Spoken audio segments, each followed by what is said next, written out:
Humiliated, their empire lost, the Athenians looked for someone to take the blame for their defeat. They searched for an enemy within their city walls, someone who had dared to question their dreams of supremacy.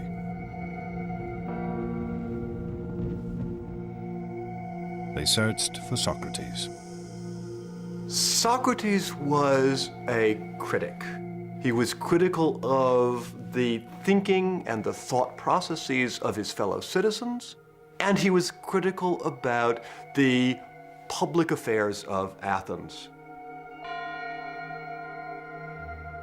For over 50 years, Socrates had been publicly questioning and attacking the traditions of Athenian life.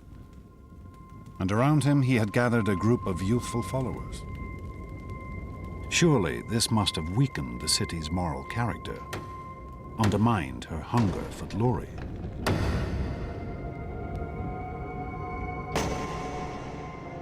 Socrates was arrested on charges of undermining the state religion and corrupting the youth of the city.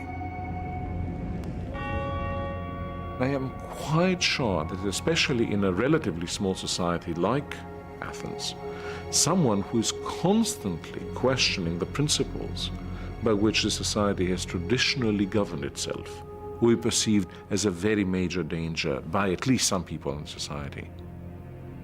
You can easily see that a few hundred people might want him out, and they did. The Athenians would now put to trial the one man who dared to question the way they lived their lives.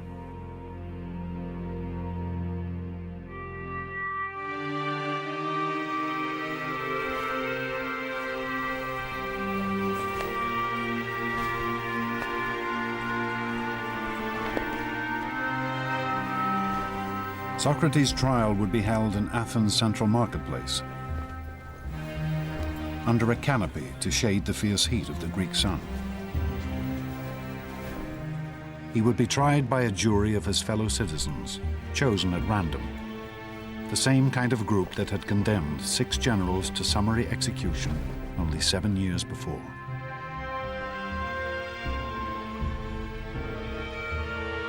Socrates would be given only a limited time to defend himself, for all speeches in the Athenian courts were timed by a water clock, one jar of water steadily running into another.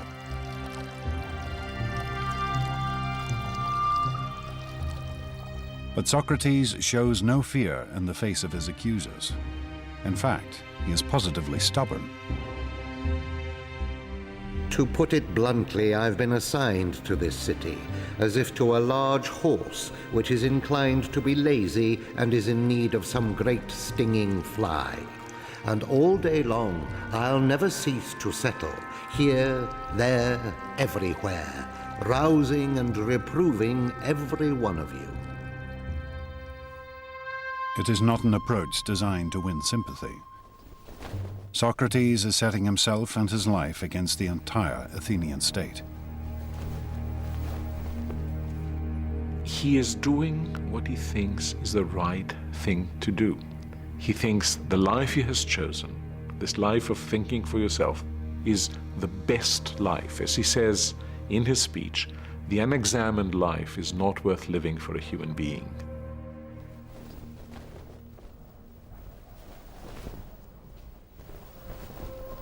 If Socrates had simply apologized to the court, he might well have been acquitted. But instead, he demands free dinners for life, for all the work he has done. I can just imagine what that jury and the audience of that trial must have thought at the time. They must have been absolutely speechless. When the final vote came, the verdict could hardly have been a surprise.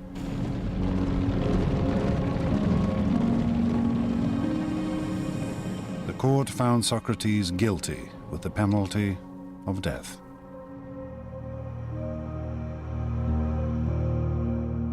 But Socrates reacted with calm and serenity.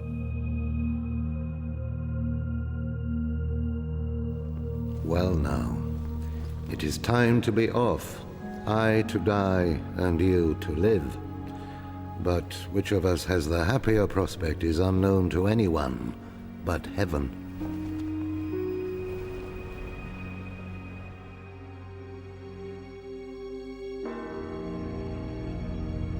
Socrates was taken from the court to Athens prison.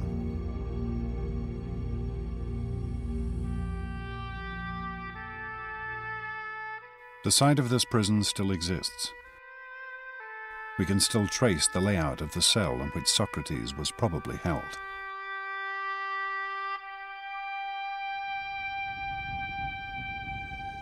And we still have accounts of Socrates' last days from friends who visited him in his cell.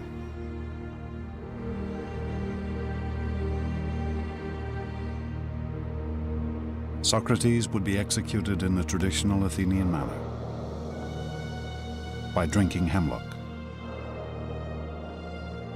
Some of the hemlock cups used for the poison are still preserved. Death by hemlock is excruciatingly painful, causing gradual paralysis of the central nervous system.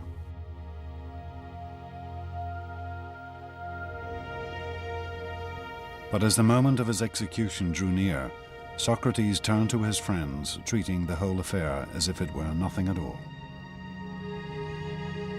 For me, the fated hour calls. In other words, I think it's about time I took my bath. I prefer to wash before drinking the poison, rather than give the women the bother of washing me when I am dead. But as the hemlock was poured, his friends broke down. We have the account of one named Fido. In spite of myself, the tears came pouring down, so that I covered my face and wept broken-heartedly. And then everyone in the room broke down, except Socrates himself, who said, "Really, my friends, what a way to behave. I'm told that one should make one's end in a reverent silence. Calm yourselves and be brave."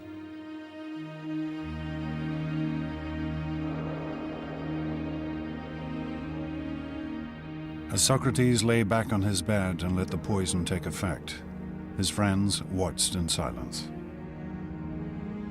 Here was a man who was dying not for glory, not for fame and honor, but for the sake of his principles, because he believed that man should question the world around him. It was a sight they would never forget.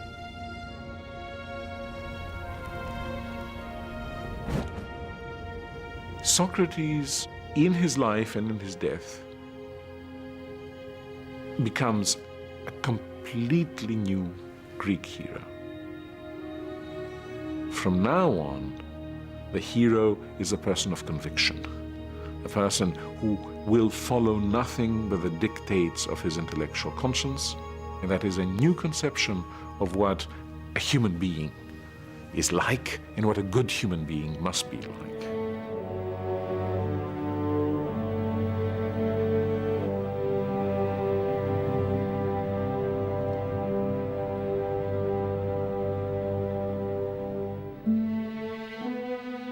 For centuries, the Athenians had believed in one ideal: the vision of a martial warrior hero